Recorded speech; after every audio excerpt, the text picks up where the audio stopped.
Hey, welcome to another season of the Operation Grow Show. It's season three, and this season we're going to be featuring Ari Genetics, and we've got Jeff from Ari Genetics on the show today, along with New Millennium Nutrients, and we have Jaren from New Millennium who will be on to talk about that and answer any questions along there. And on a later show, we're also going to have Luke from Autopot USA and potentially some of the Autopot guys from the UK on the show to talk about their irrigation system. And on that note, without further ado, we're going to jump into the show and have a quick round of introductions and see who's who. Um, so yeah, let's start with Lefty from previous season. How you doing, sir? Good to see everybody. Nice to get a couple new growers this season, and really looking forward to working with a smaller group and some crazy killer genetics. So yeah, excited to do season 3 with you guys. Yeah, and right. So it's nice to see you back, and this time where we're getting to actually see everybody, which is going to be good.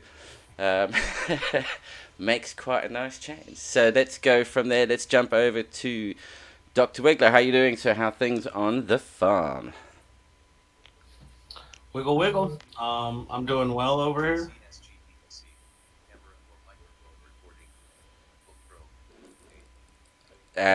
Somebody's got Right on. interesting. So, Might with got the that robot being coming said, and on. on to the next guy. Right, I tell you what. Let's jump over to Underground quickly. How you doing, sir? What's going on, everybody? I'm doing well, doing well. Great to be back. Yep. Now, how things on the farm there? Getting ready to plant out the Everything is season. yeah, yes. Everything is going good. We put out some hemp today. Put out a lot of vegetables too. So yeah, we Nice, doing our nice. thing, having fun. Good combination, hemp and veggies. And Yes. I'd like to welcome Tyler to the show. He's a new grow on this season. Welcome, sir. North of the border, I believe. Yep, Canada, Ontario. Nice. In the land where it's federally legal. Fantastic. Exactly. I don't go look so, on our shoulder. so the government can really tax it. Didn't do Exactly. it. Squeeze their penny. So, right, and once that we'll come back and find out more about your growing background, etc., as the show goes on. So we'll jump Yep. from here. Let's quickly jump over to Jeff, Ari Genetics. Hey, sir, welcome. Thank you for joining. Thanks for having me. Thank you for letting me be part of the show this time. I had to readjust my gear, so I'll be adjusting for the first part of the show. But once I get this learned, this will be a great time. Excellent. Thank you. Nice, nice. And then on dialed in. I think I need to turn down my audio. On the line is Jaren from New Millennium. How you doing, sir? Good. How are you guys doing? How you guys doing? Excited to be here. Excited to be part of the process. Thanks for having me. No, fantastic. Thank you so much for joining on the show. Um, I do know that I think guys have already been taking a look through the pamphlets on the nutrient side of things, and there were already a bunch of questions coming in. It's going to be interesting to see where you've got a lot of people who are originally, or well, I say originally, currently like organic growers or soil growers, having to switch Sure. over to mineral growing and in cocoa. So it's going to be an interesting challenge for some, and hopefully, well, it won't, I don't think it's gonna be that much of a challenge to be honest. I think people go, hey, this is quite easy. What's all the fuss? You've either mix it to this Yeah. specific ratio in this reservoir and leave it alone. Nice. um, Sure. Sure. No, and that's obviously. I'm excited that everybody's had a chance to go through everything and had some good questions, and that's definitely what I'm here to do. I'm here to get everybody's questions answered, and I'm a personal user of the product, as is Jeff. So, we are. It's not just something we're reading off the brochure or the back of the bottle. We've got a lot of personal usage experience with this stuff, and I'm very confident we'll get everybody to be extremely successful. So, super excited. yeah, fantastic. And I also look forward to seeing it run through on the Autopot system, which I do think it'll be a good match for, because it is minerals, so that's not. I mean, that's one of the things with a number of these sort of like gravity fed watering systems, and that is some of the organic particulates just gunk them up if they sit there for any length of time. So yeah, it should be fine for running through. That would be good. Yeah, no, it definitely should be fine. Autopot's a good system. I'm actually very familiar with Autopot. I've never ran it personally myself, but I know people that have ran New Millennium through it, and I'm pretty sure even there's been some of the actual UK Autopot guys that have specifically ran New Millennium through it. I was actually out at the summer social a couple summers ago, and good times there on the farm. But long story short, I think it's a very good coupling. I personally use a bottom-fed ebb and grow bucket system. It's similar. It's just done with pumps as opposed to being gravity fed. With obviously Autopot having no pumps and all gravity fed, which is super cool. Yeah. It's one of those things where you can't have the pump fail and suddenly stay on or not come on. I don't know which one's worse. Yeah. 3,000 liters that gets dumped into your grow room, or not. Right, or dead plants from from not getting any water. I know it's a difficult decision to see what's worse, but yeah, no, these are all around. Jeff's also got some very good genetics, and again, a lot of personal experience with the products and his genetics. So I think we've got a wonderful pairing of products for the season. So.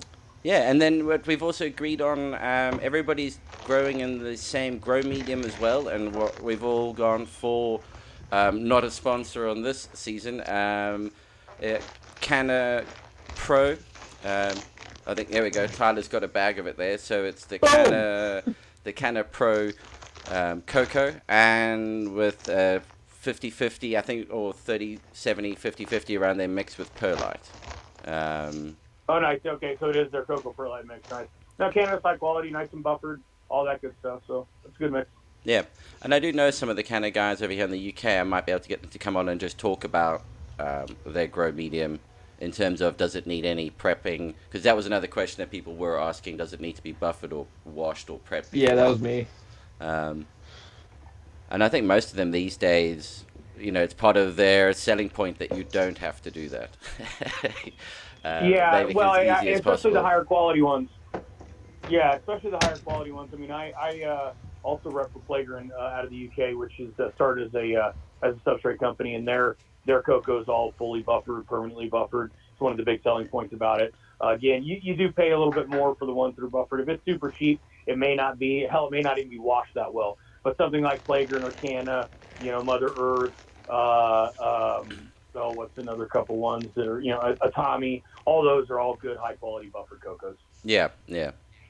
I'd say, if you go to the garden center or somewhere like that and buy the cocoa brick there that you then have to break up, that's something you definitely want to wash and probably sterilize as well.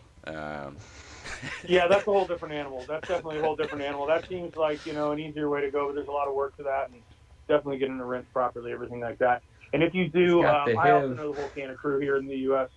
So if you guys have any questions for Canna here in the U.S. too, I can put you in contact with those people. So you just let me know. Fantastic. Excellent. Oh, very nice, Jeff. Yeah. Blackberry Banana Kush. Well, as I'm in Prohibition Land, my bringing to the show is a very nice bottle of tequila. Cheers. This season is brought to you by Pete. Cheers. Tequila Ocha and their Jamaican Cask Finish edition. So, Salute. To that. Sounds brutal. You had some really nice ones last season, Peter. yeah, last season was quite a few. It was one of those seasons. It's not quite 60% alcohol, but it's close enough. That's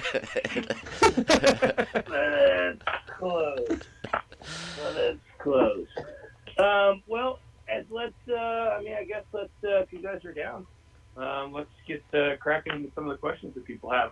Or, for that matter, would you like me to even just kind of step back and I can do a quick kind of just a little bit of background on New Millennium, kind of where it came from for some of the people that aren't, necessarily familiar with it. Maybe nobody is. I don't know. Had Yeah, anybody no, I heard mean, of it before?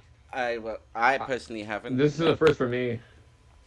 I've heard of you Okay, on Adam cool. Dunn's show a couple times, so yeah, he reps y'all. Right on. Yeah, right on, right on. Yeah, Adam's a longtime friend of ours. He's been in Denver, basically since legalization got going in Colorado. Adam came back from Holland and has been part of that scene. And has been good friends of ours for a long time. So yeah, I also do, as does Jeff. Is a pretty regular attendee with the Dude Grows guys at various different things.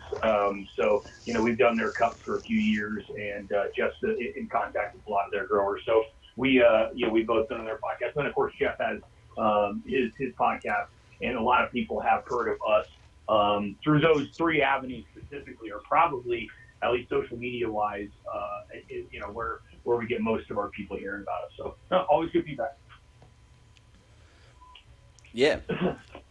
So yeah, I mean, I guess I'll give for anybody that hadn't heard of New Millennium. Let me just give you just the kind of 5 minutes, probably less 2 minute kind of background. Out. Long story short, we are a small independently owned company. It's cannabis specific. It's meant to grow the highest quality flowers and really push out oil production, because at the end of the day, we are oil farmers.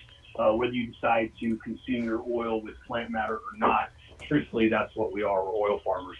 So we're one of those companies that started very grassroots in the sense that it went out to growers, white bottle, Sharpie, that kind of thing, and went to the growers and took the feedback from there.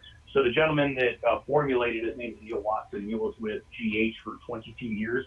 He actually modernized the 3-part. The original 3-part was a grow bloom and then a powder micro. It was very difficult to get that powder micro into suspension without having it precipitate out when it was in liquid form. He was him and another guy, Cal, were two of the guys that actually made that happen. He also then developed Borderlicious Plus, the Nova line, Rapid Stars. I mean, anything that people know and love from GH, Neil was a part of.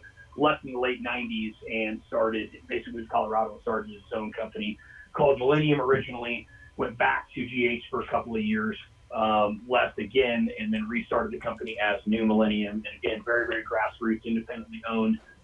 You will see some familiarities for anybody that has brand GH. It's basically an expanded 3-part. Equinox is essentially your A. That's your CalMag, a lot of your nitrogen, things like that. That's used throughout. So a lot of times I'll cover up spring and just go point to Equinox and say micro, point to grow, point to summer and say grow, point to autumn and point to bloom. And it's like, oh yeah, then people kind of get it. And then it's still in that 1-to-3 ratio.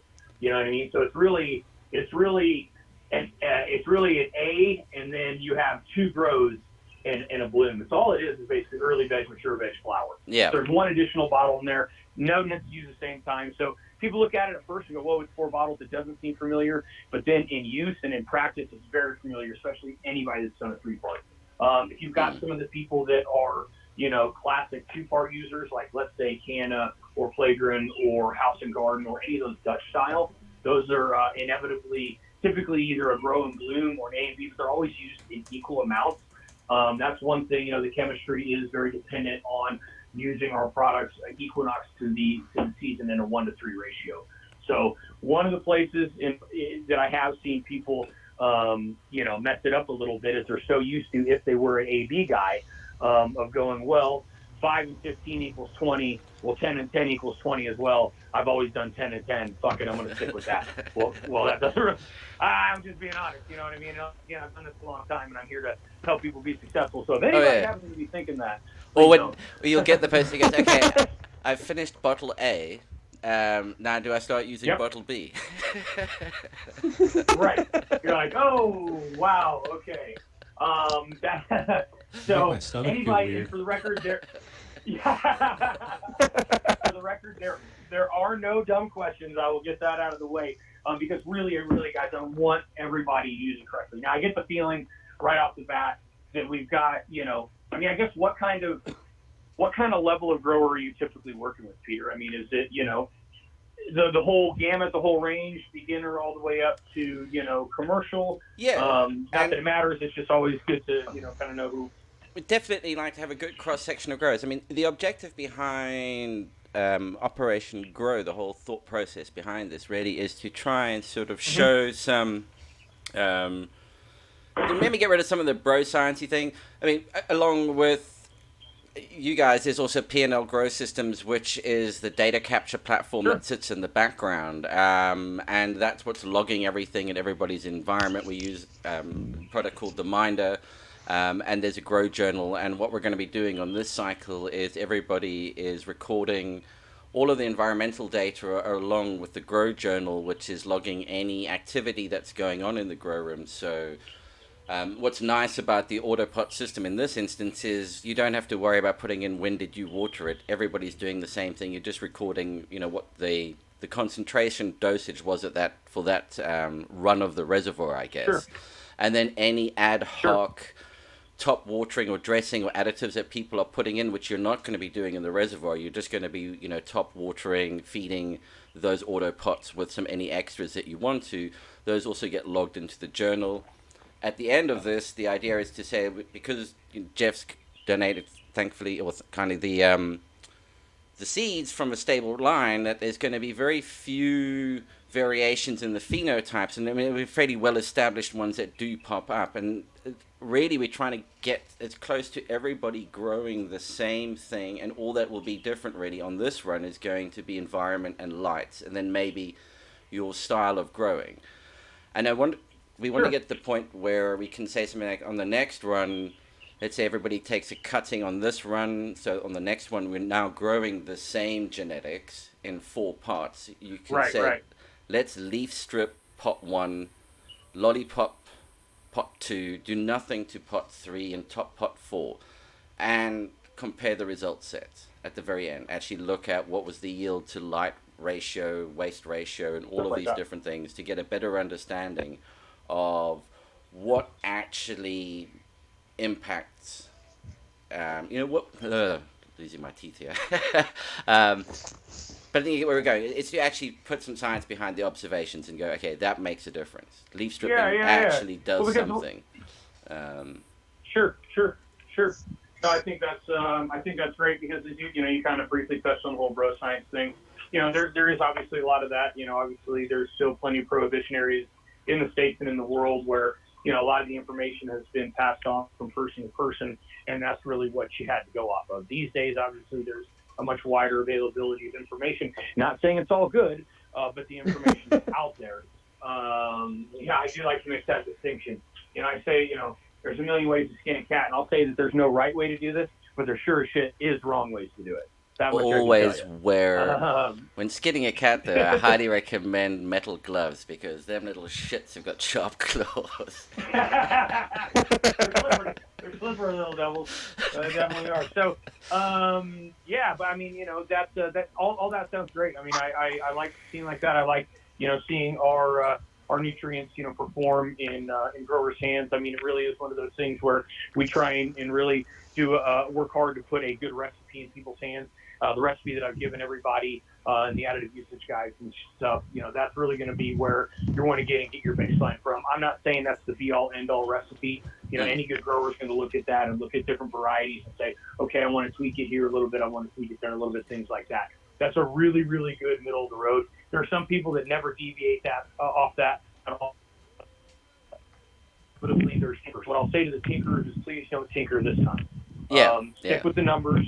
By all means, in the future, if you want to, ad-lib a little bit, I'm perfectly fine with that. If anybody has any questions about, using other products, whether it's different bacterial products or things like that, definitely, ask and I'll let you know if it's going to couple well or not with products. Cool. Well, I do know there was Jeff. You looked like you were going to say something. Sorry.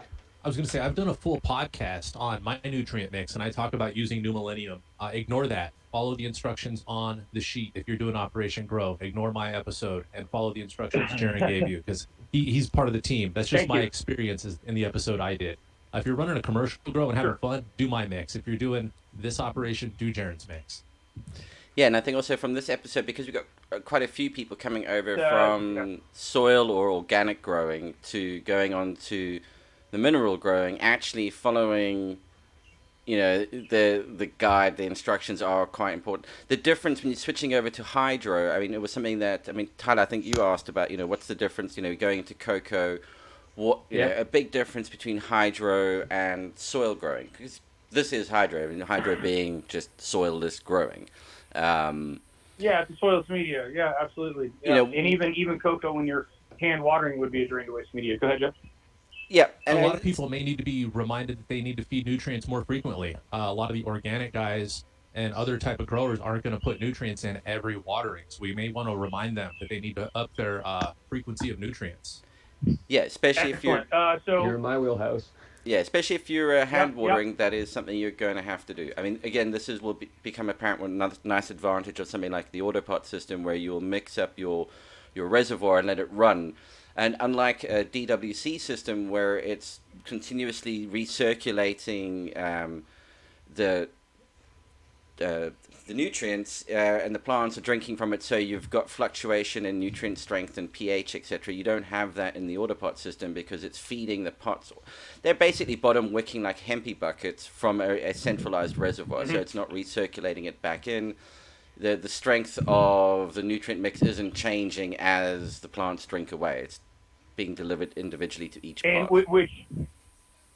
Which is fantastic for this recipe and for using cocoa. Jeff, I think that's the number one thing that I think people do when they come over from soil to cocoa is exactly what Jeff said, and that's they're not feeding enough because they're used to getting feed from the soil as well. Even if they feed some from on top, they're still getting food from the bottom, if you will. We're really, all food is pretty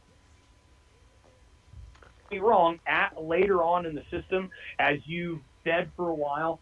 Cocoa does have a fairly high cation exchange capacity, so it will build up a a nutrient charge within the substrate itself over time. But it's starting at basically nothing. Definitely keep that in mind. It's really, and the plant essentially is depending on you for its nutrient sources. Now, soil is great. I mean, I have a background in horticultural food crop production and organic farming. I'm a huge proponent and believer in the soil food web, et cetera. But the reality is, with what we're doing in a potted containerized situation indoors, we really prefer more what I like to call a meeting of the mind. And that is, liquid mineralized fertilizers coupled with high quality organics. So with New Millennium, you're looking at about 60% synthetic, 40% organic. So the people that are out there, they're like, it's not just a complete salt-based system, something like that. There's a lot of chelation technology that's involved there and a lot of very good organics that do help, give us that residual quality. And you kind of get the initial zing from synthetics and residual quality over time. Other thing that people have the problem, but you're not going to really have this problem with Autopots, which is great in cocoa versus soil, is water. Okay. In cocoa, if you're going, should I water today or not? You water. Okay, this is a rule of thumb kind of thing. With soil, if you're going, should I water today or not? You wait a day. Okay, kind of that might seem like a little bit of a fine difference, but it's kind of a big difference. You know what I mean? So cocoa, based on its air to water holding capacity, you pretty well water the crap out of it. I can tell you with. Broken up a bit there. And then. Oh, sorry. I feed every day. There's no flushes that I do, anything like that, just in case anybody's wondering about that. When you see the EC that everything's going to go in at, it's not going to go in at a suit on our availability and chelation technology. We do more like topping out something like, 2.0, 2.1 EC, which is only about 1,000 ppm on the 500 scale. So whereas there's people that are, used to feeding much, much heavier than that. It's almost better just like to do a little bit.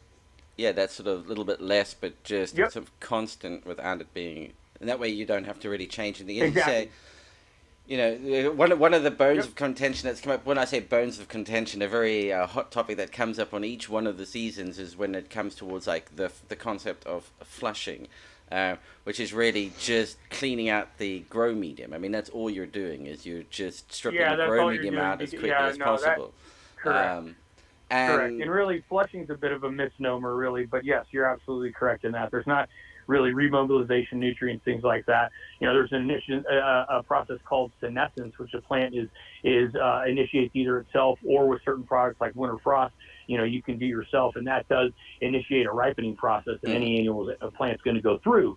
And that's when you see even very similar to things that you'll see in a perennial plant, like something in the fall, right? You'll see a maple plant that turns red. Well, it doesn't turn red really. What happens is the chlorophyll dies off and the red shows through. That pigmentation was always there.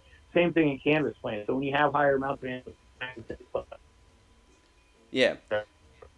And it's definitely one of the things you notice. If not there to be through. If you you keep the feed down a little bit, then you don't really need to worry so much about doing a flush at the end. The plant will just naturally cycle out without having too much to worry about. Or have to worry about flushing, once a week or things like that, like people have gotten used to. Here's the reality, guys. When there's nutrient companies selling nutrients, and for the record, I sell nutrients, but there's a lot of them out there that are trying to do everything they can to use as much as you possibly can. Even the whole 10% runoff, things like that. Oh, hell, you better do like 25% runoff. What's that actually doing? That's running your NO3 minus, your nitrogen, right out the bottom of your pot and down the drain. And what's great about that for a nutrient company, you got to come back for more sooner. Yeah. Okay? Yeah. What's bad about that is it goes right in the drain and it all environmental problems. Because why? Because nitrogen is very, very water soluble. NO3 minus, it moves in by mass flow into the root system. Everything else moves in by diffusion, basically. Diffusion is a much slower chemical process. Mass flow is basically, it's just taking a ride right in with the water. That's why you can burn plants with nitrogen. You can't really burn other things like that. You can definitely lock stuff out, things like that. That's more of a chemical lockout. But when it comes to really burning, a plant doesn't get to say yay or nay. It's just, hey, I'm taking in water. If there happens to be a shitload of nitrogen in there with it, yeah, it's going to torch it. Yeah. So anyway, a couple of bones that I have to pick with some of the other nutrient companies in the way that they've had all of us, for the record, feeding for a lot of years is just that, overfeeding. Oh, yeah. So yeah, I tell you what, to start off with the question, it was one that came up earlier in the week, was CalMag, calcium magnesium supplementation throughout the cycle. But I see on the Equinox, the base product, that has CalMag supplement in it, so no need to necessarily be adding in any additional CalMag. I think people are running under different lighting rigs, so I don't know if you notice a difference between HID lighting and LED lighting's requirement for more or less CalMag during the growth cycle. First off, great question. Very common question. Another common question is, if you're using CalMag, what CalMag? Let me just start off with saying that CalMag is not necessary unless using an RO system, because just like you said, the Equinox has quite a bit in it. It has plenty in it, actually. The other situation where you would run into is if you were using a very cheap, unbuffered cocoa, where the cocoa is actually binding up the calcium that you were trying to give to your plant. That would be another situation where insufficient calcium gets to your plant. I personally live here in Colorado, and very, very clean water on the Front Range. We have almost no calcium in our water, and I have never used calcium with this product. I don't even have a bottle of CalMag on my shelf. So, but if you're using RO water, you would want to do that. And for anybody that's asking, you still use silicium first, go silicium, then CalMag, then everything else you'd be doing. Now, you may run into situations too where you have a particular variety that's very, very calcium hungry. In that scenario, maybe, but typically no. You're typically no, but I can't say 100% no, because you still got to be a gardener. You know what I mean? So.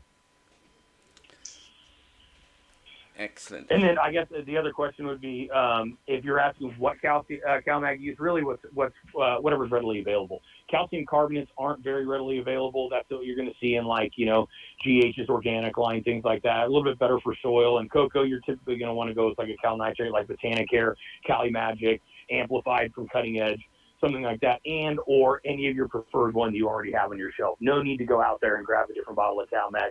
Most of you shouldn't even have to worry about it. Excellent. One of the questions sorry, Peter, I don't mean to interrupt. No, go for it. One of the questions I'd had is, as far as the nutrients staying in suspension once you add everything to the tank without any kind of an aeration, will those all stay in suspension really well, or will they fall out? That off with system.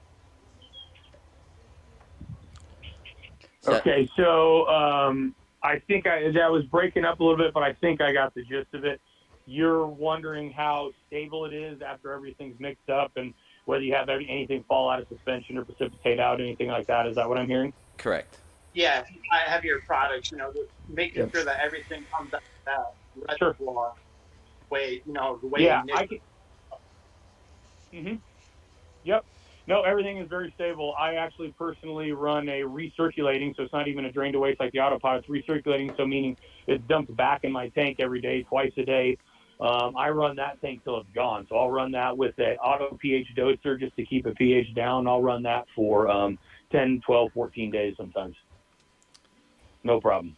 Nice. Do you find it advantageous to run an air stone or something in the reservoir? Great question. I like to do a recirculating pump in there as opposed to an air stone. I don't like air stones because you're just pulling in outside air. There's a lot of things that you could, we've got a lot of sugars and microbes and all kinds of things that are in the So you could end up with some new Millennium your moonshine. yeah. So I like to keep it moving, definitely, rather than just sitting there. But a small recirculating pump, just to get some agitation through the water, is just fine. Yep. Ooh, shit. Kieran, I feel like I can almost see your grow in my head. We've talked about it so much. Yes. I know. You've heard about it a few times. I got a good idea of your system. Any other questions in particular? What pH product do you Yeah, recommend? I believe What's you. I know you do. stable pH product for your lineup? So I don't know if you got that, but the question Again, great question. It really kind of depends on how big a tank you're doing. Yep. Just pH. What's preferred pH? yeah, what's the preferred pH product for the range? I mean, honestly, it's one of those whatever is readily available. Yeah, whatever's readily available. Oh, the range would be 5.8 to 6.5. It's totally fine within 5.8 to 6.5. I typically run in cocoa more like 5.8 to 6.0, right in there. As far as products to use, Botanicare was always a good product to use. Can't find that anymore. GH is fine. It's fairly weak. If you have a bigger tank, Advanced has a much stronger version. I mean, hell, you could even use what's that? Is it Down to Earth Blue that Lab. has the dry one? Yeah, Blue Lab. There's another one. Yeah, I mean it's really kind of what's available. Yeah, and then also nothing remember in particular. when using pH down, so your acid, depending on what part of the growth cycle you're at, you either want to use nitric acid in the early part of the growth cycle in the vegetative state, and then phosphoric acid for the flowering part of the cycle. Otherwise, you're just adding extra phosphorus in or extra nitrogen in at the opposite times of when you want to be doing that.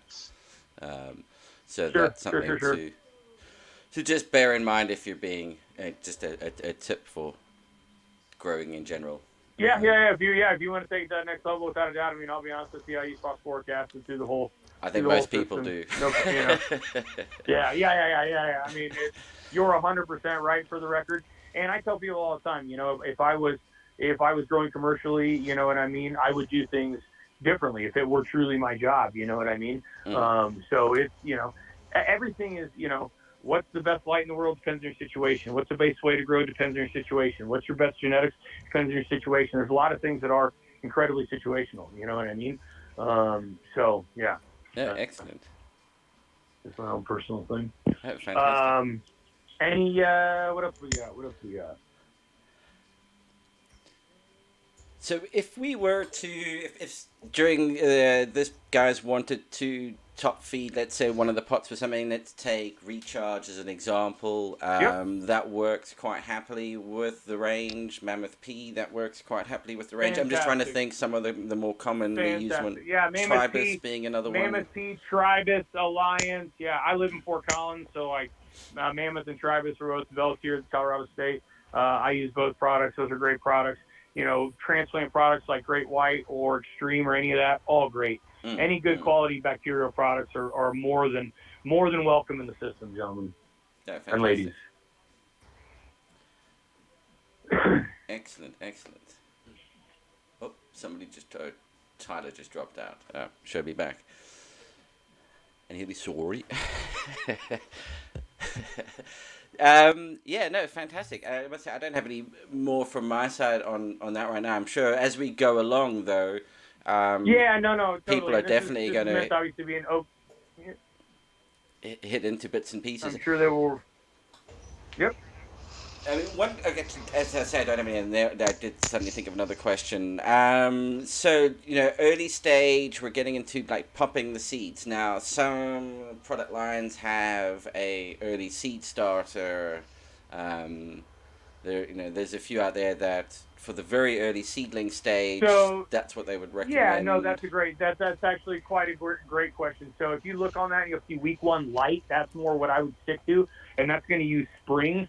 Spring is really used in a couple of different ways. It's either used for just like a week right out of the cloner, or with with seeds, it would be through the first couple sets of true leaves, right? Because obviously a seed has food. It's got the endosperm, and those first 2 leaves are cotyledons, they're not actual leaves, right? Through that whole stage and through the first set or 2, the plant is designed to have its own food within the endosperm, within the seed itself, right? So it's only after that point you even need to feed it. So get into that week 1 light, which is, I believe off the top of my head, would be like 3 mils Equinox, 9 mils of spring, 2-3 mils of lightning, a little bit of carbo. That's going to be a really nice mix. And you'll see, put a meter on that, and you're going to be like, oh, I'll bet you it's not more than about 0.7 EC being that low with the spring. Real low, real light. Nice.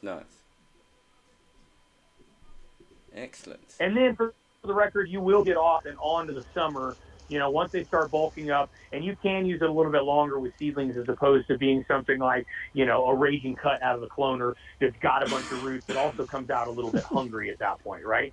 Yeah, we're on it a little bit in a different way when you pop a seed. Again, it has its own food, and then it's a little bit more natural progression into its juvenile stage as opposed to this like weird redifferentiation of cells, which is what happens, which is the cool part about cloning and why it even works, right? Because any plant cell has the ability to redifferentiate into any other plant cell. And that's why you can take something like stem tissue and turn it into root tissue. Yeah. Oh, yeah, no, we've had let's say, good discussions around the whole thing of the difference between cloning, taking cuttings, because a cutting is not a clone. There are differences between clones and cuttings.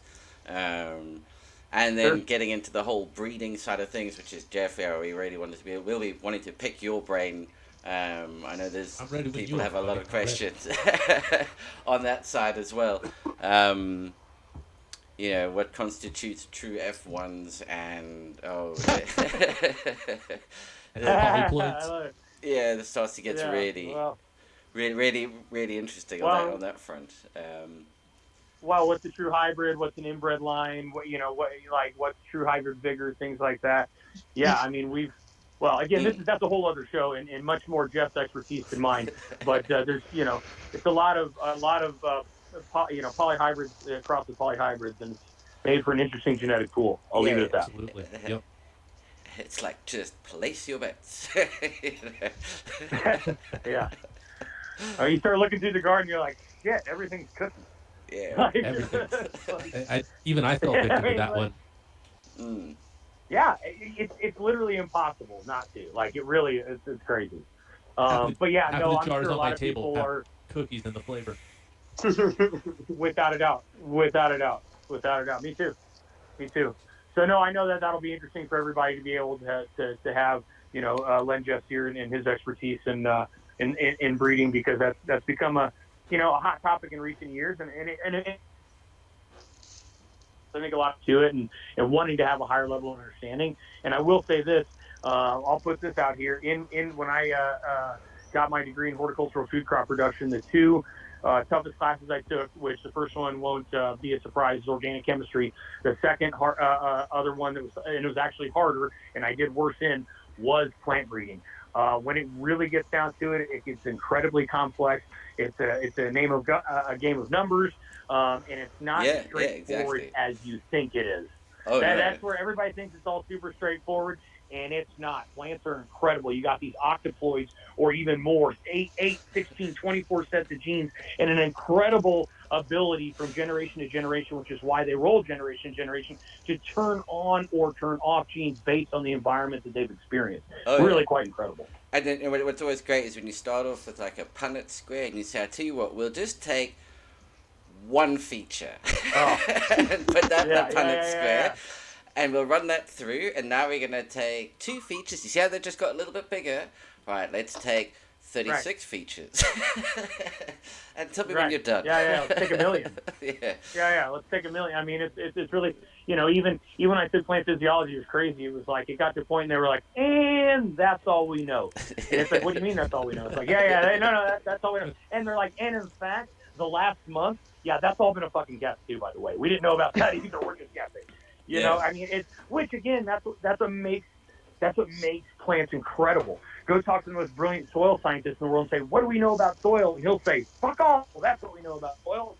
You know what I mean? So it's like, these are truly, frontiers in the sense that we know very, very little about them. Plants were here before us, plants will be here after us. Let me tell you, if you can grow up in your whole life, stay in the same spot, live and die and produce your own food, never have to move, I don't think so. Plants are incredible. And reproduce. So, and reproduce. Yes, make you feel good.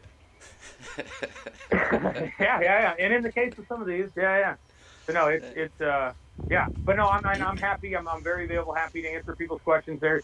I think everybody has my email at this point. Also, reaching out on Instagram if you want to do that, it's fine too. Whatever you guys are comfortable with. I'm pretty available on all platforms. So. Yeah, fantastic. Yeah, I think we'll definitely have you as we move through the growth cycle and that. I definitely think it would be great if we could get you back on the show to talk about it. The idea this is sort of like a companion. People can grow along here. The idea is if you happen to have, in this instance, if you've got Orange Gasm by Irie Genetics, which is the chosen strain for this season. We'll talk about that a lot too. Then you can grow along. You can actually grow with everybody else taking part at the different stages. And then if you've got questions, they can put them through to us on the show, etc., and we get them answered. Is people will go, hey, I'm seeing something that's strange. I don't know if I added too much of this. Should I add a bit more of that? Which will be a combination of, working with Jeff and yourself and diagnosing something along those lines. So that'll be really, really useful. And again, really that's absolutely. And again, that's why I truly love across the board between Autopot, Irie Genetics, and New Millenium. I think we've got a beautiful, beautiful connection of products that are all very much in the right line with each other, and everybody's going to be very successful. Yeah. I agree. Yeah. We're all accessible. A lot of people in this industry are non-accessible, but we're all here. You can see us. You can find me. I'm the email. If you email my company, that's me. It goes to my pocket. So I like that we're accessible. Yeah. No, the same here, man.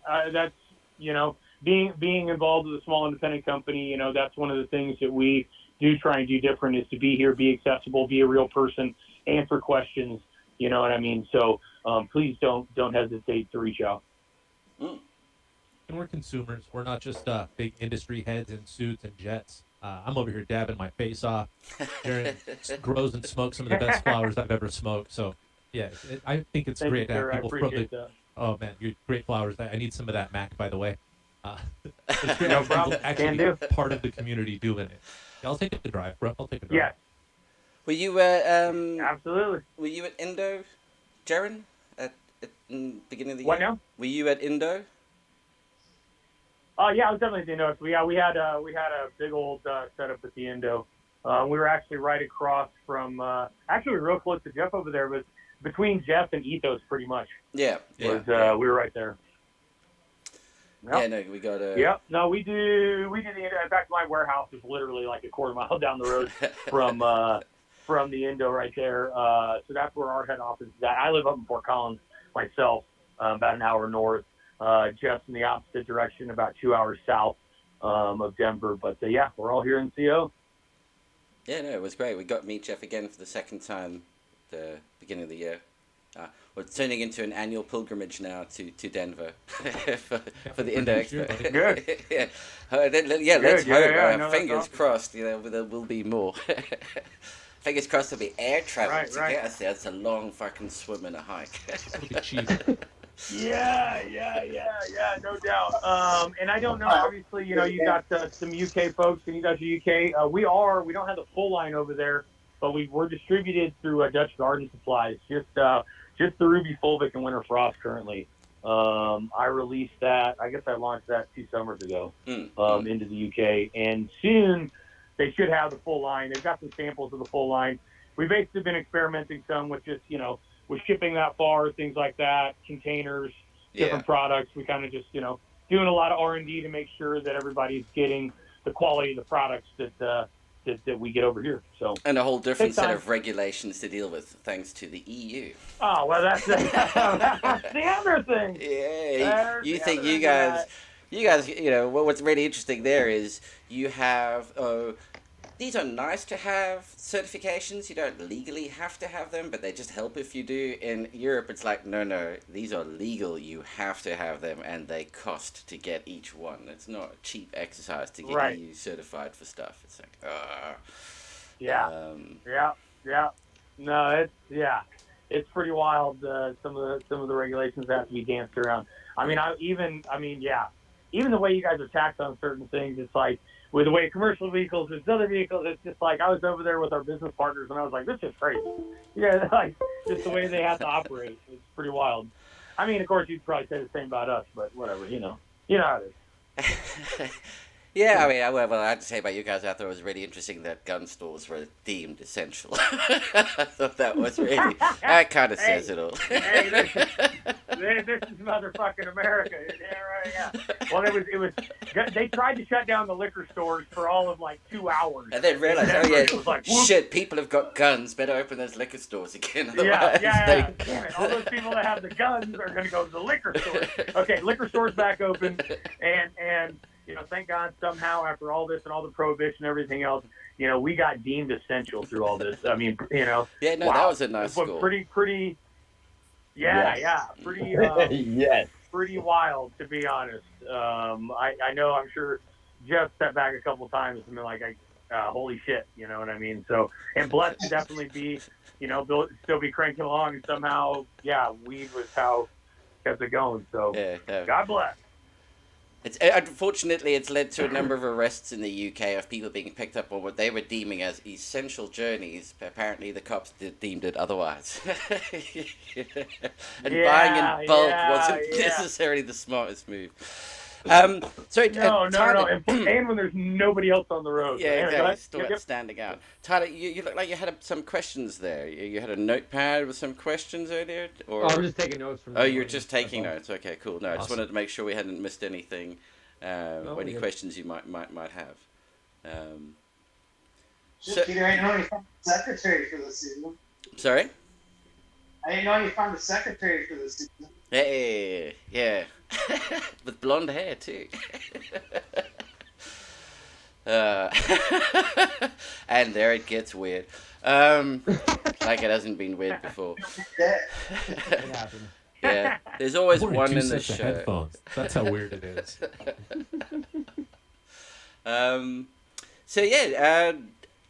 Jeff, quick question then. Well, a little bit about Orange Gasm. Jaren, sorry, I didn't want to cut you off there at all as well. No, you're good. No, I think we're good. If anybody has any questions, let's just take the floor, please. Thank you, brother. All good. Orange Gasm. Orange Gasm is a female platinum tangy. Platinum tangy is a tangy male pollinated a platinum cookies female. That was done by my friends Maddie and Spence at the Garden of Whedon. Platinum tangy smells just like you would think it smells. Tangy, super tangy smells, but it's got that spiciness from the Girl Scout cookies. If you smoke cookies, it's got just a spicy flavor, a pepperiness to it in the end. So it's got that orange with peppers to it. I really dig that. I pollinated that one with a reversed golden goat. I took a golden goat female, treated it with silver thiosulfate. It created pollen. It's only female pollen. So all of those seeds are female. It's a platinum tangy golden goat. It grows just like you think it would. Orange Gasm. It's real orangey, super, super citrus, real orangey terps. It makes really nice shaped plants, really easy to grow, just one giant bud up the middle, a bunch of nice side branching, really uniform shaped plants. It doesn't get too tall. It doesn't stretch too much. It takes about 8.5, maybe 9 weeks to flower. So if you're impatient, it's perfect for you. I think if you go 8 weeks, some strains that don't go long enough, you don't. I think you need time for potency. I think time is potency. So that extra week, that 9th week, is where you're really going to get it. That extra week. So I don't breed anything that's shorter than 8 or 9 weeks. I try not to. I really think that time is potency. You can beat the shit out of the orange gasm. It will take abuse. So if you're not a really good grower, it's going to be forgiving. It will get macronutrient deficient if you ignore it. You've got to give it the nutrients or it will have problems. It likes to eat. She is hungry. She is resistant to pests. Something about that orange smell, the spider mites don't want to come around her. So that's part. I chose Lefty, who just had to chop down a grow today because of that. I see him celebrating everything I say. He starts getting a little more excited. Yeah. I see him over there. It's good to meet you finally, Lefty. It's good to meet everybody on the panel, actually. It's good to meet Jaron and Peter, the only ones I'm really familiar with. So it's good to meet the rest of you guys on here. You too. I feel your pain, Lefty. I feel your pain. I know where that came from, Lefty. Oh, no. Uh-oh. Somebody knows the same girl. I chose the orange gasm because I knew it would be forgiving for everybody. If anybody's got a problem with it, I can diagnose it, and it's really not a problematic plant. You may see some taco leaf in it. That's not too much heat. That's not too much nutrient. That is actually from the golden goat. If you get a bud with a big fat bud with short leaves coming out, not the longer leaves, but the shorter ones will kind of taco. That's genetic. That is not, you're not fucking up. That's just what the plant does. That's a golden goat trait. When the golden goat plant gets real happy, she starts to curl up a little bit. She kind of tacos. So that's not a bad sign if that happens to you. Don't get too paranoid. She likes defoliation. You'll get some giant leaves in there. If you're into defoliation, this is one that you can defoliate. If you don't want to, she'll be just fine. She can take anything. But I pull off anything with a big purple petiole. That just comes off. It's in the way. Give me some space in the grow. But if you guys have any questions about it, let me know. I'd be happy to. I think Jaron's mix on the package of the new Millenium there, that is going to work perfectly for orange gasm. It'll work beautifully. Shouldn't have to modify too much. Just pay attention if you're in cocoa, like we said. You got to feed more frequently than if you're in soil. But if you have any questions, let me know. I'm accessible. I'm ready to answer those questions here or when the time comes. Yeah, I think one of the things we were kind of keen as Operation Grow was, is there anything that you are keen to try and discover about it? In the fact that we're doing this in a more controlled sort of way, is there something where you're saying, oh, okay, that would be interesting to see if you just do nothing with that one, or you top it, or one of the things we wanted to do was, along with like every one of the Operation Grow seasons, to say, take the breeder's back of the packet, it says this is the flowering. Take that and pull one of the plants at the maximum, at the longest that's on the back of the packet. Yeah. So if the breeder says it's 63 to 70 days, you let one plant go to 70 days, and that comes out at 70. The rest you're deciding to pull when you think they should be ready. So you have the breeder's back of packet, and then compare it to how much longer people actually ran it for. Because really what we want to come up at the end is a recipe to say that for the ultimate results, based on number of grows done, this is the best. This is how long you should flower it for. Ideally, flower for X amount of time. This is the optimal size pot to be growing it in if you're using cocoa. Allow, we want to give back to you, Jeff, at the end of this, or Arigenetics at the end of this. Here is the result set, and you can look through it and see, okay, so people who grew this temperature, this type of light, this was the environment over time, this is the output that they got. And because it's quite controlled, it's been standardized. There's some empirical evidence to it then. And it just gives that packet a bit more. Yeah, a big part of what has me excited about this is the P&L minder units. I can see visually from looking at pictures and looking at grows what's going on with the plants, mostly nutrient-wise. I can tell nutrition, but I can't see environment by looking at the room, and I can kind of tell too hot or maybe too humid, but I can't identify a lot of things based on environmental factors. So knowing the VPD of the rooms where I'm actually seeing the other parts will really give me a lot of details. That's the thing I've been missing. Not many people document the VPD and all the other data that the minder units give us. So knowing that along with the photos is a whole new equation for me.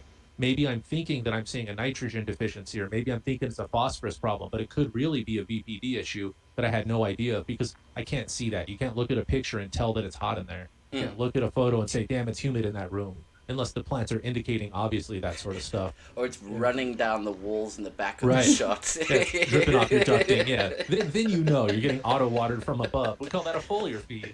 It's multi-purpose. Okay, I got a question, Jeff. Yes, sir. Does she perform well with scrogging her out? She will love to be scrogged out. She will stretch out. She'll keep growing. Yeah, she'll love it. And what is the optimal veg? 4 weeks, 8 weeks, 6 weeks? You know, What? I usually base that on the size of the space and the size of the pot. Since we're running in cocoa, Okay. you can veg these forever because cocoa works so much like hydro. I like to run in 3-gallon pots. I generally run in a 3-gallon myself, but I've seen great success in bigger and smaller pots. But that's usually generally based on your light and your space. But she'll perform. She'll love being topped and scrogged and spread out. Yeah, she'll love that. I think those Autopots are 3 gallons. I think they're around that size, aren't they? They're not the XL Or ones. three They're point not, three, I think. yeah, they're not the 25-liter ones. They're the smaller ones. So that would be about right. I think we were discussing what about 8-week veg, and then flip into flower. I think is what we were sort of 8 weeks discussing. from seed or 8 full weeks veg. Oh well, this is okay. Now he has a Yeah, good the question. toss-up. So I was gonna say, can you elaborate just Yeah. a little bit on what you just said? On which part? Sorry. The 8 8 week yeah. seed or 8 weeks from veg? Yeah. Well, there was. Are we going to do 8 weeks from the day we sprout the seed, or 8 weeks from when we pot it into the 3-gallon pot? That's up to you guys. You guys are running the grow. I'm So just what- curious okay, how that I schedule mean, is going to work. if I think you if we're would- doing the 3, what size room? Who's got the biggest? Who's got the smallest room? Maybe part of that determining factor. If somebody's got a small room and we veg for 8 weeks, they may be in fucking trouble by the I time we think get to our week 6 mystery of flower. grower, probably has the smallest point. room. Yeah. Okay. But the mystery grower will make it work as well. Okay. Let's put it I'm in that way. for my Okay. So Maybe I'm in include, the box for it, man. I don't think the mystery grower would survive with something like Golden Goat or one of those, or Lemon Jeffrey on an 8-week cycle that's going to suddenly shoot through the roof. But so long as it can be kept in check on terms of height, yeah. Maybe But they- we should do What's the 8 stretch on full this thing? weeks. Sprout the seed starts day 1, and then 8 weeks after that we flip her to flower, just Yeah. to keep us. So Yeah, then so before we're we're growing. considering, from, I think maybe what, sorry, Doctor, what you were maybe getting at was, do you see that there's a difference? Is there a point where you say from seed, if you were just growing it normally, is there a point where you go, okay, it's not the initial seed growth, but this is where proper vegetative growth is now actually started, and you get the like full aggressive vegetative growth will go on until you obviously flip it into flower. Does true vegetative growth only really get going when the first set of true leaves or second set of true leaves start to show themselves? So would that be considered, okay, that's the first week of proper vegetative growth starts then, and you do 8 weeks from that point? Or we say from the second the seed pops through, that's actually considered vegetative growth has really gotten going at that point, and so it's 8 weeks from there. I think maybe that was what you were getting at, Doctor. I was sort of curious if there's a difference at all. I was only curious because the way he worded it, that made me go, hey, what's going on here? Yeah, exactly. that. That's what I was thinking. Was there a bit where you would say, okay, before this, it's just the plant kind of setting itself up. It's not actual vegetative growth. If that I mean, makes for me sense. personally, I say you plant a seed for 2 weeks, it's doing nothing. Like, I mean, basically the first 2 weeks, it's hanging out. You get, I mean, obviously you get some growth, but like, I don't call none of that. I mean, it's 2 weeks of wasted time with a seed, kind of. It's moving in. Hoping. Yeah, there you go. It's moving in. I like Yeah. it. Yeah. Yeah, she's getting settled, man. She got to figure out where she Exactly. want her room at, Yeah, gotta get she wants her unpacked. clothes at, and she got to get, women got a lot of shoes. That's the problem. Took her forever to get the closet organized. Put that there. That there. Find out if she even likes you. Check for any previous plants that might have been there. Oh, so you're keeping cuts, are you? So I see how it is. have all of the seeds landed? I know there was one that we were waiting for. Has it made it safely? I think we're still waiting for that one to get there. It's not here yet. I've seen a lot of people on other forums saying that the Canadian Post, things are just sitting at the Canadian Post right now. The Yeah. tracking is not Yeah. moved. I see that on all the Ethos packages as well. It's like a week behind, man. Yeah, I've been seeing Okay. that a lot too. Yeah. So what we were planning would be we were going to give it till at least next Saturday, and then pop the seeds on the show next Saturday. Drop the seeds in, where everybody can then show what their preferred method of how do they like to get seeds going. Is it you want to drop it in a glass of water for 24 hours beforehand, or do you just go in straight with the wet towel technique, or pop it into the soil straight away? Each to their own. One of the things I will just say I do know about the Autopot system is it's not something that you plant a seedling into initially. It's one that you're going to get the plant going probably 2 weeks or so into it, then pot it on into the Autopot system, and you will start off with top watering it while the thing's putting its roots down, and then once they get going, Could you pot in it enough. and then just like water Yes, instead yes. of the reservoir up? Yes, you could. Just like top feed or whatever. Yeah, the YouTube videos actually suggest for the first 10 to 14 days water and don't even have the reservoir hooked up. Yeah. Oh, just like I just said. Wow. Yeah. So you can pot Call you straight Doc for a into reason. those big ones, yeah. I just know some people like to start off in smaller, like Dixie cups or whatever, and then go on from there. So that would be the way to. You can also carry on, obviously, doing it that way.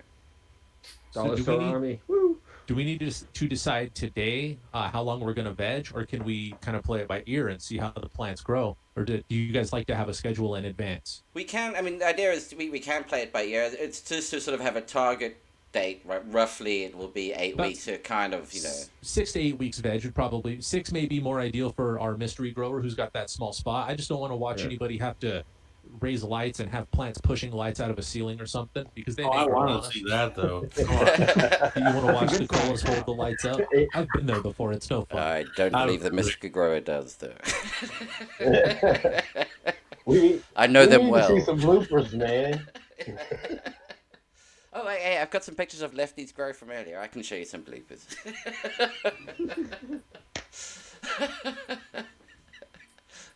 Shots fired. Shots fired. Too early, Pete. I'm Too excited early. to see what happens under all the different lighting. Also, that's my main. The PL minder units, the different lights. That's going to have me excited. See, because we're all running. Everything is basically the same, other than our lighting, which is kind of cool. And I want to see if altitude makes a difference. I mean, we've got people growing at different altitudes, so now you're going to Well, I believe it have. does. We don't have the outside sunlight, so different light spectrum from that kicking in based on latitude and longitude and altitude. But yeah, certainly it would be interesting to see if somebody at sea level is getting different results to somebody growing up in Colorado, a mile up. You'll have to talk to them slowly at first because they're not used to your accent.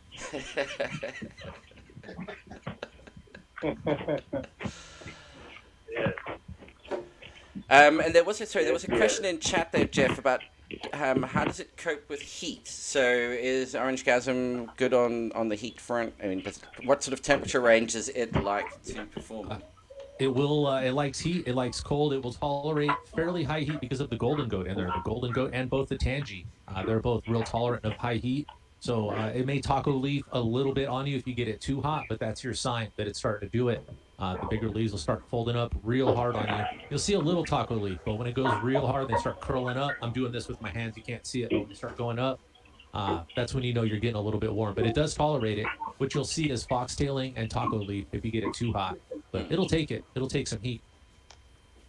And then just the thing on, when it comes to VPD, remember, it's finding the optimal, what is the optimal temperature that plant likes to operate at, and then you dial in the humidity to match the temperature that the plant's operating at its optimal photosynthetic temperature.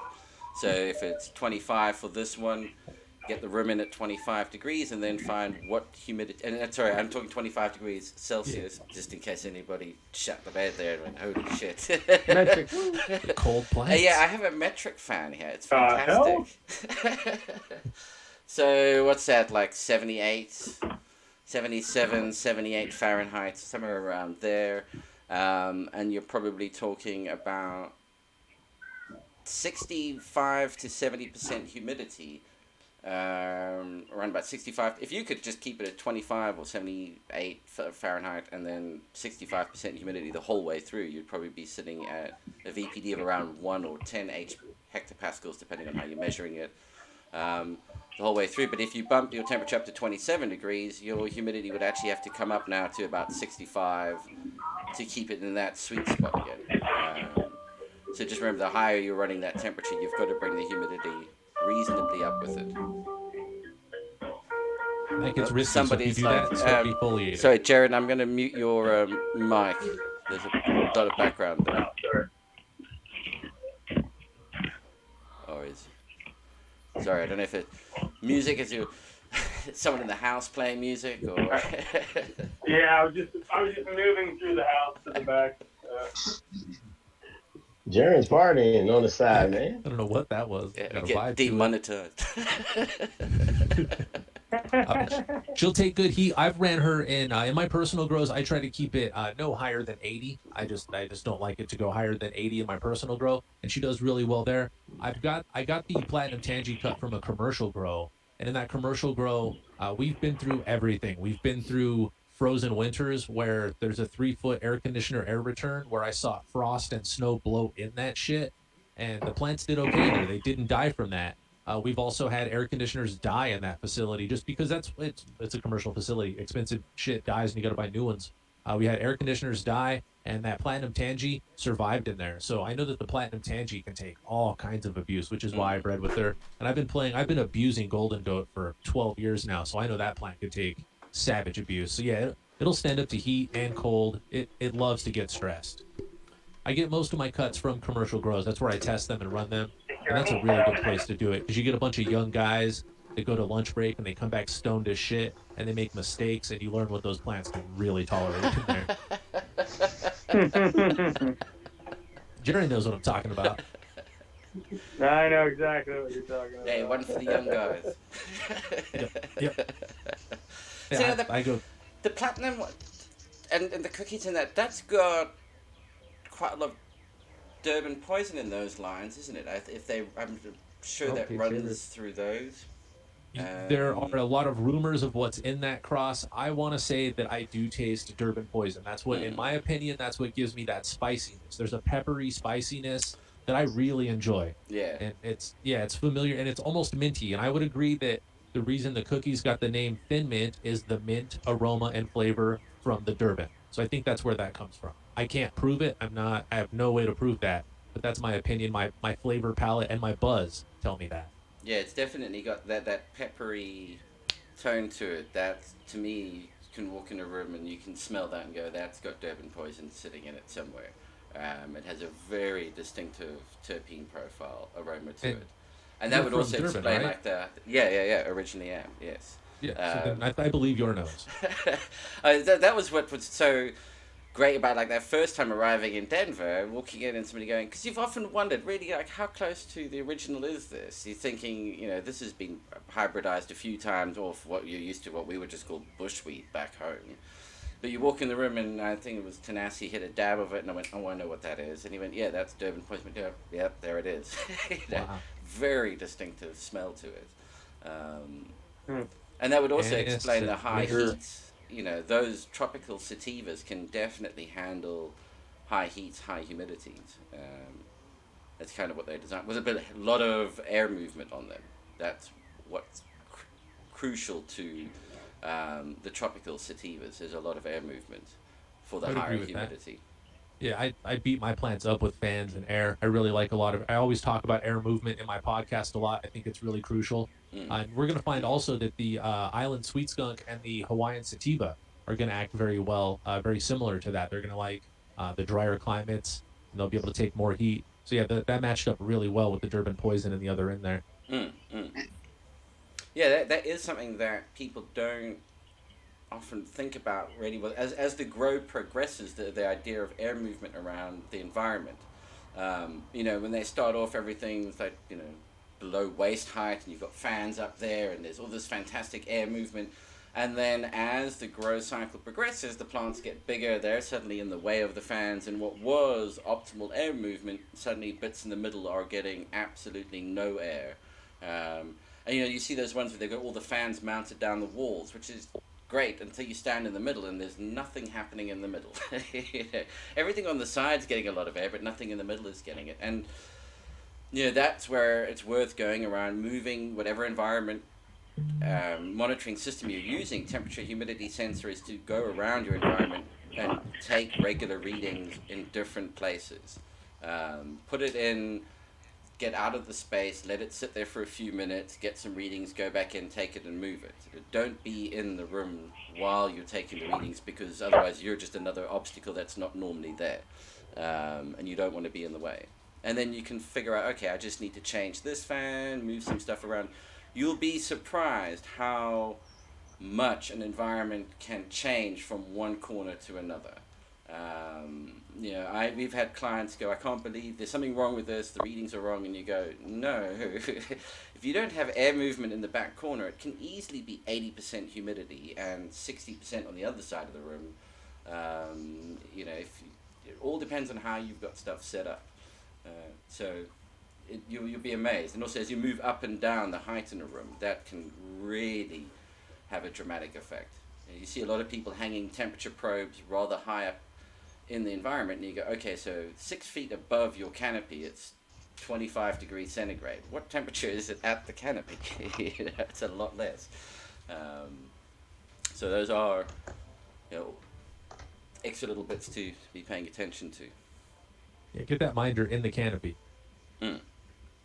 Yeah, like this, if you're taking photos of the plants, you should see the minder probe. It should be in the shot. That's where you want that thing. Yeah. So any further questions there from anyone? I'm just wary of the time. I don't want to keep people on for too long. We're running over an hour. I don't know how everybody else is going. I'm dead. I don't have anybody to Awesome. I'm excited for everybody to get started. Obviously, like Jeff said, we're both very available, so please don't hesitate. Yeah, no, that'd be fantastic. We will not hesitate. And I'm definitely excited to come back as well and see how it all is getting rocking. So appreciate everybody's time. Yeah, no, fantastic. And if you, I tell you what, we're going to close it out now. But if you want to hang around for a little bit more, we carry on chatting afterwards. But we tend to just try to keep each show to roughly about an hour long, and then we have some post-show chats. So, yeah. Perfect. Well, cheers. I'll go ahead and jump off. I gotta get back to the family, but great chat with everybody. Nice meeting everybody, and we will definitely be in touch soon. And just, do you want to give everybody know where they could find you on your social media platforms or online? Yeah, absolutely. Yeah, so if everybody either, if you got my email, I don't know if you forward over everybody my email address. Email is a great way to get a hold of me. Also on Instagram, just JERIN_58. That's PHIVE, the number 8. That's the distribution company that New Millenium is run through in the U.S. Either of those platforms is more than good. So yeah. Excellent. Fantastic. Well, thank you so much for your time, and enjoy the rest of your Saturday, sir. Will do. You guys have a great weekend. Talk soon. Take care, man. Great. Oh, hang on. I can pop that. It's always a pleasure hanging out, Jaron. Yeah, no, that was fantastic. There was a lot of knowledge there. And then, Jeff, quickly, where can people find you on social media before we jump right now, I'm flooding Instagram. I'm Irie_genetics on Instagram. I'm also on Cannabuzz. Check us out on Cannabuzz. If you're not on Cannabuzz, you're missing it. We're doing a lot of great things on Cannabuzz. It's a free app. Irie_genetics on Cannabuzz. If they need to email me, my email address is iriegenetics@hotmail.com. It's probably the best way to get in touch with me.